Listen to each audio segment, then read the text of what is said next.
Alright, can you hear the fan? You can hear the fan, right? You can probably hear the fan in the background. I apologize. I tried recording. I made it a few minutes and I could stand no more. It was very, very hot. So I apologize if you can hear the fans. But you could also hear the fans live in Chicago. June 5th, 2022. WWE Hell in a Cell on the Peacock Network. And out of our cocks is where we pee in the United States of America, and we wouldn't have it any other way if we're real men. Real men, they urinate out of their penises, just like our fathers did, and their fathers before them, just like the forefathers did when they signed the Constitution on July 4th of 1976. Everybody was peeing out of their wieners because that's their right as an American. Okie dokie. Sorry, I got allergies, I'm sniffly. It is WWE Hell in a Cell. Thanks for joining me once again, Bob Squad. We'll do the theme song at the end. I was screwing around. I hope the fan does not make this unbearable to listen to, but I wanted to jump on this pay-per-view as soon as I could. Not going to be a long one here. I skipped the pre-show. I know the pre-show ended with them trying to get on the air, but Jerry Lawler stopped them to tell us a 45-year-old story about Madman Joe LeDuc or something, and that had nothing to do with anything, but he said, I'm going to tell the story as quick as I can. I could see the eyes of Caleb Braxton looking back, going, dear God, there's no way he's going to wrap this up in 30 seconds, and naturally he did not. And I like the old-timers. I like it when Jerry Lawler and Booker T and sometimes JBL are out there doing the thing, but they have a tendency to just kind of bully through. You know, Kayla is in charge of things. She's very good at it, as was Renee back in her day. Not that her day was a long time ago. Her day is still going on. She's doing something else. But it has nothing to do with what we're talking about. We're talking about WWE Hell in a Cell. There is no Hulu edition because it's on pay-per-view, and if you paid extra for this, why would you do that? This is on the Peacock, where you can get interrupted by commercials for The Office as if you've never heard of it. I think it's 2022. I think you've made up your mind if you're going to watch The Office or not. Okay. So the first match was a humdinger. That's right, it was a humdinger for the WWE Raw Women Champion title thing. Becky Lynch, Asuka, Bianca Belair is the reigning champion. You kind of knew Asuka was here to take the pin, as she was for all those Asuka-Rhea-Charlotte matches a year ago. That's kind of what they have her there for.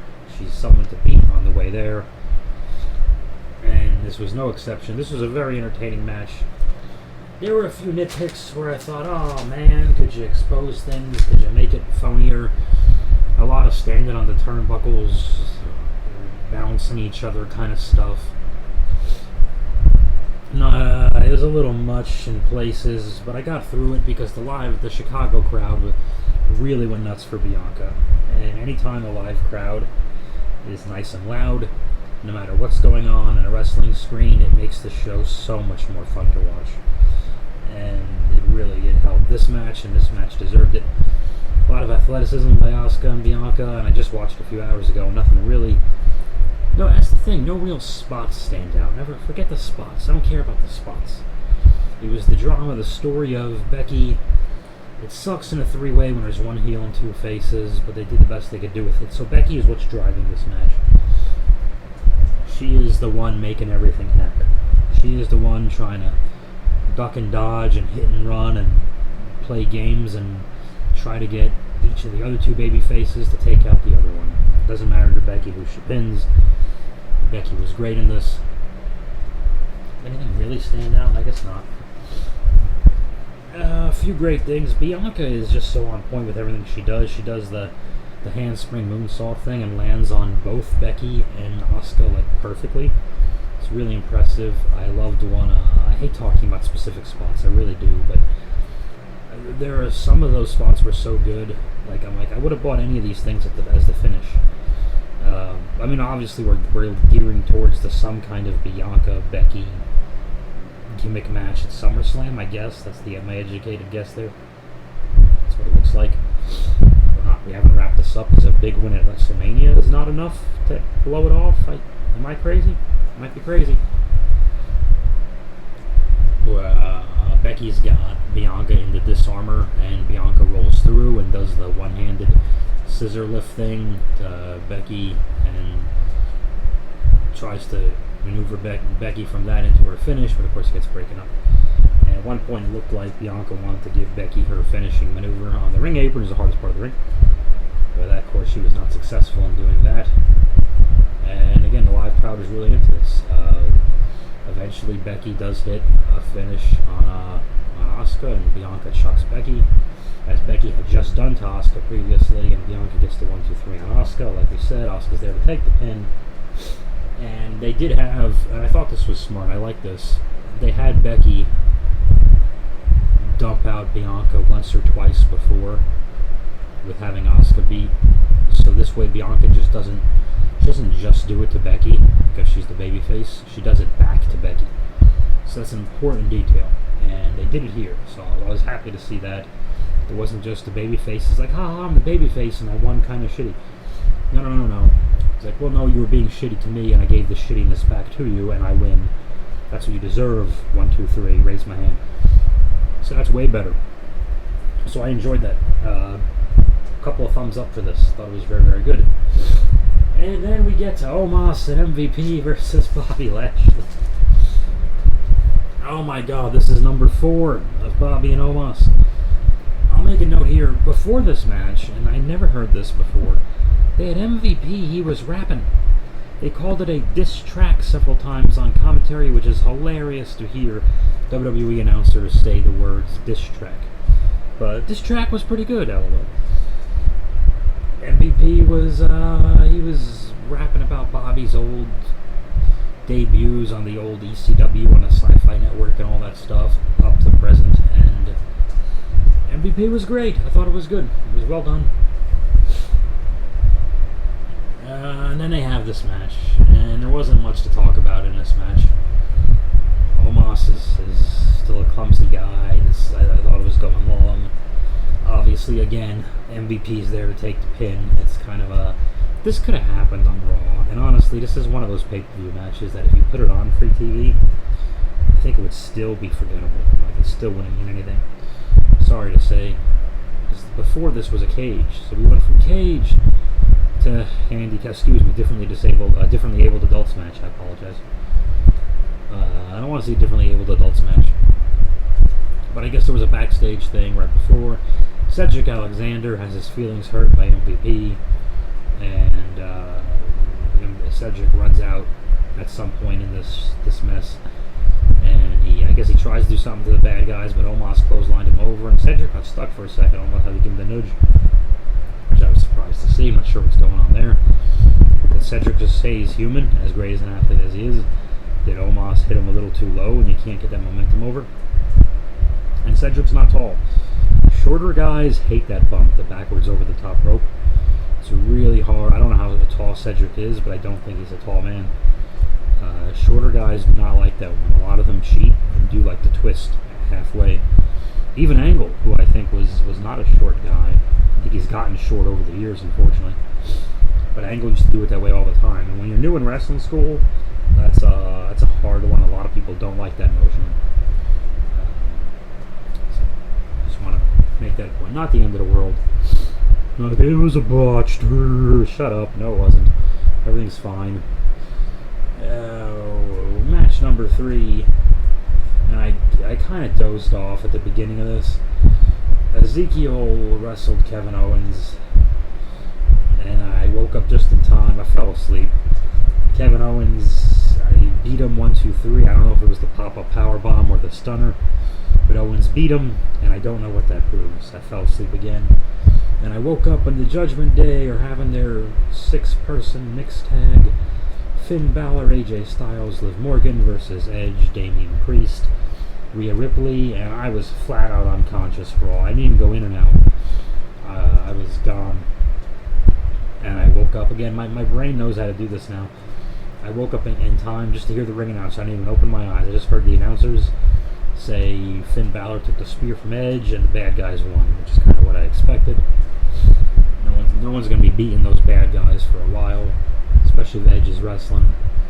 That was that. So the Blue Light Special is victorious. Match number 5. Yeah, I can't give a review on Ezekiel KO or Judgment Day, Finn Balor or AJ Liv, because I was asleep. That showed you. just how much we all cared. I was awake for that main event, though, I'll tell you that. Happy Corbin wrestles Madcap Moss, and I guess Happy Corbin, this is a SmackDown. This is the only SmackDown match of the 7 of these. This is the only representation of that Friday night show. Because the Usos did not wrestle Riddle and Nakamura on this show. I guess they probably did it Friday or something, I don't know. So there was no Bloodline, there was no Roman. It also means the champion wasn't on it. And none of these shows are ever going to feel important if the champion is not on it. It's not good. Because our main good guy was clearly not okay to wrestle. But with Orton out and Roman not there and no other big baby faces built up, because your other best baby faces are AJ and Finn, and they've been, mid-card players, helping out the Blue Light special. There were no other good guys to step up, and no other main event that can go a little longer or do a little more. None of that. It was all on Cody, who was purple. So that was a bad spot for the whole show to be in, I thought. Anyway, what happened here? So we show Madcap Moss. He's not wearing suspenders. Now he's serious in black trunks, and he's not joking, but that's the only thing he knows how to do, so why do we care now? Anyway, he looks great. He wrestles Corbin in a no-holds-barred match. Chairs in Singapore. Did they use? No, they didn't use those. Just chairs and steps and that kind of bullshit. No tables. They saved the tables for the main event. They're getting really good at that, I'll be honest, in the last several months. Actually, probably since Roman's whole reign started. But no tables into the main event, if the main event needs them. If the main event's using them, nobody else touches them, so it means something. So I love that. So no tables in this, even though the crowd chanted for it. And Corbin was smart enough to tease that he would do it and not do it to, keep his heat. Very good. So I guess they did an angle where Corbin stomps Madcap Moss's neck inside of the chair a week or two ago. So he should be paralyzed and out for a long time, but 2 weeks later he's back wrestling on pay-per-view, reminding everyone shit's not real. And they have their match, and honestly it wasn't bad. I didn't care about the characters or their story, and I wasn't excited to see this. Okay, here's some steps, here's some tables, whatever. But it wasn't too bad, and it wasn't too long. I think that was another good thing. So it ends with, because I don't think Moss has an established finish. Or I guess he did, they call it the punchline. But anyway, I think he was just using the finisher that LA Knight, who's changed his name twice since then, was using, some kind of cutter thing where you both take a front bump of some kind. Anyway, Moss does the chair thing back to Corbin's head, except Moss uses the steps to crush the edge of the chair that has Corbin's neck in it. 1, 2, 3. That looked insane and like a terrible idea. He stretchered Corbin out and sold it like he was dead, but it's hard to tell sometimes. Not really a big fan of the babyface doing it back to him with that kind of violent degree. I could see Moss doing the exact same thing back, but to add the steps, it looks like he decapitated the guy. I don't know, I just don't get it. I think, for a second I thought they were going to show Moss celebrate for a minute, and then kind of get a little remorseful or serious, like, wait, what did I do? What am I doing? Why are we all doing this? I thought they'd be... No, I just went, woo, I'm excited, it's Chicago, it's Chi-Town, baby, blah, blah, blah, blah, blah. Okay, if you don't care, I don't care, I guess. Match number 6. Theory is the champion of the entire United States, and Mustafa Ali is not. And they have a match, and Theory defeats him. Very good. I think he beat him clean, too. So I think KO and Theory will win clean tonight. Yay. Yay, baby faces. What else happened? Oh, did I mention that Bobby Lashley tapped out MVP in a Hurt Lock? I forgot to mention that. So there you go. Okay, that brings us to the main event, you crazy cats. Seth Rollins comes out. And this annoyed me, but not for the reason you're going to think. He's disrespecting Dusty Rhodes. He's wearing the polka dots. Yada, yada, yada. Okay. The heel is mocking Cody's deceased legendary wrestler father. And we've expected that. And wrestlers, by and large, we just accept this kind of thing. Like, that's your personal life is fodder now. Your father is fodder. So, okay. So even if his father is fodder. Mocking Dusty, I'll get over it because it's what they do. But the thing is, it's the polka dots. That's the WWE arrogance. That again, the 2 years, not even, little under 2 years that he was there, that he wore polka dots was his entire career. That's the thing that's always more obnoxious to me. It's not that they're mocking Dusty Rhodes. It's that look, it's the polka dots. That's all he did. It's all he ever did was the polka dots. We want to remind you about the polka dots. Because that was the thing he did. We're past that. He died 7 years ago. He retired a very long time ago. I know he did the occasional indie as kind of like a goof and would do 2 moves and they'd ring a bell, but by and large, he stopped wrestling in 91.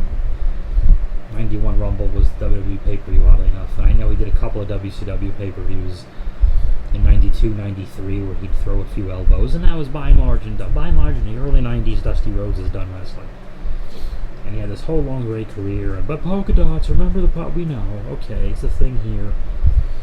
We get it. So it's not like we're mocking Dusty, we're just kind of jacking ourselves off is what we're doing. Cody comes out, and you can see, so the story is, he tore his pectoral muscle, like, clean off the bone or something like that. And they kept saying this earlier on. I'm like, well, that's interesting. Are they working us, or is it just hurt? Are they going to have a substitute? What's the situation? Or are they maybe not making up an injury, but are they exaggerating an industry to give him something to sell, which is kind of interesting? Well, that's kind of cool. You can see through his robe. The purple is sticking out of him. And the crowd goes silent. And this was a loud, loud crowd, so they weren't bored or sleepy. They were into this, and they were excited for this match. And they stuck through the 833 promos about this match you saw during the show, which you're clearly going to watch the main event if you're already watching the show. He takes his robe off from his right nipple down to the end of his right bicep, and his whole right oblique side and his armpit and shoulder. He is purple. This dude does not look healthy, and the people went quiet because it was rough. It was so rough.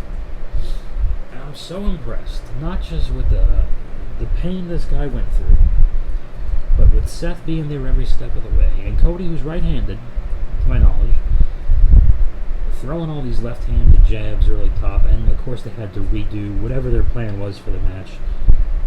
That story is gone. The new story is the fact that Cody is fucking Two-Face out there. Good God. So, Seth is darting around him, he's laughing, he's cocky, Cody's sneaking in the left-handed jabs, and Seth, he hits some blows here and there, starts kicking his ass, throws him off the ring apron, is the hardest part of the ring, into the cell, and he gets a stupid kendo stick, and he's digging the stick into the chest there, and all this shit, right?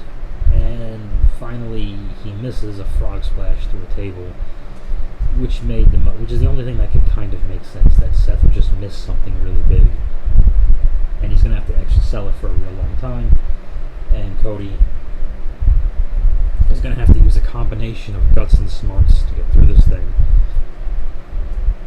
And they told that in-ring story the entire time. It was done so well. So well. Yeah. I was very happy with it. There was a time where they bring in the tables, so now that only main event gets the tables. Cody, they did the table with the splash. I think the other table is Cody took the buckle bomb through the table in the corner. And they had Cody do the crossroads, and then Seth would do a crossroads, Cody would kick out, and they would just tell the story. You could see on his face how much pain he was in just to kick out, like to pick up his right shoulder at one point. Seth goes for the ped. They tease the Triple H stuff. Seth goes with pedigree. Cody hits it. They bring out the sledgehammer. It's the whole Cody sledgehammer story. If you're not familiar, Triple H is known for the sledgehammer, but when Cody went to AEW, he would take a sledgehammer and break down a throne or something symbolic of being anti-Triple H. But everybody knows Seth is Triple H's boy, etc., etc., etc. Yeah, what happened then? I forget. Yeah, Cody does the Cody cutter early on. He has to sell it. You could just see the agony on him. So thankfully, this injury, it kept him inside the cell, which I liked. We didn't need it, and Cody's not climbing anything with one arm. It's not like it's not like he has to sell one arm, because nowadays if you're just selling one arm and your arm's really okay, you're going to end up on the top of that stupid thing anyway. But he physically obviously just couldn't do it, so that wasn't going to happen, thankfully. Because if you go up there, someone's got to go off the wrong way, and that's not going to happen. You're going to, this could have killed the guy, but no other baby faces. And I think part of me is I admire him for going through it, and I hated him having to go through it. There are those that are going to say, and I can't really argue too much with them, that this was a blessing in disguise, because how could you make a babyface any more heroic? Everyone with eyes knows this injury was real. Everyone with eyeballs knows this was not them selling an injury. He didn't show up with taped ribs or a knee brace, blah, blah, blah, blah, blah. No, everybody knows, dear God, this man is not healthy. He should be in a hospital, medical facility, or home, or whatever. He should be anywhere but here. Anyone with eyeballs and a brain can see that. But there he is. And it just shows, it ups his level of toughness a lot. So I think this helps him for the long run. But he's got to not wrestle on Raw this week. Probably not the next week either. He might need surgery, which is bad news. I don't know. He looked really rough. It was a little disturbing, but the match is supposed to be disturbing, and they ran out of new ways to do this match after the second one in 1998. So, there it is. And for that, this might actually be one of my favorite Hell in a Cells. Oh, the finish. Cody hits his crossroads twice, and he's clearly in agonizing pain. He's about to hit it a third time. He lets go. He picks up that sledgehammer. Nails Seth. 1, 2, 3. Cody, talk about against all odds. Take a look at me now. Okay. He's against all odds. He wins the damn thing. And there was no aftermath, no attacks, no surprise debuts. None of that. And Cody's lying there, and he's hurt, and you just know he's hurt. And they could have just faded to black right there. And one last time, thankfully before they faded to black right after, he stands up. They didn't raise the cell yet, which I was surprised. I thought the thing was coming up the second they hit 3. And getting everyone the fuck out of there is what I thought they were going to do. I was wrong. Cody stands up one last time right before they fade out. And he doesn't pound his chest, good God, but he just goes, ah! He screams. And everyone was with him. And then they fade out, and you see the copyright, whatever the hell it is. But that was perfect. That last little touch. That last little touch of him showing real toughness, that's what makes people believe the not real sport. You have to tell a real, believably real story. And you have to show a real injury, or sell an injury to the point where we're convinced it's real. We have to have something real to talk about, even though it's not an issue.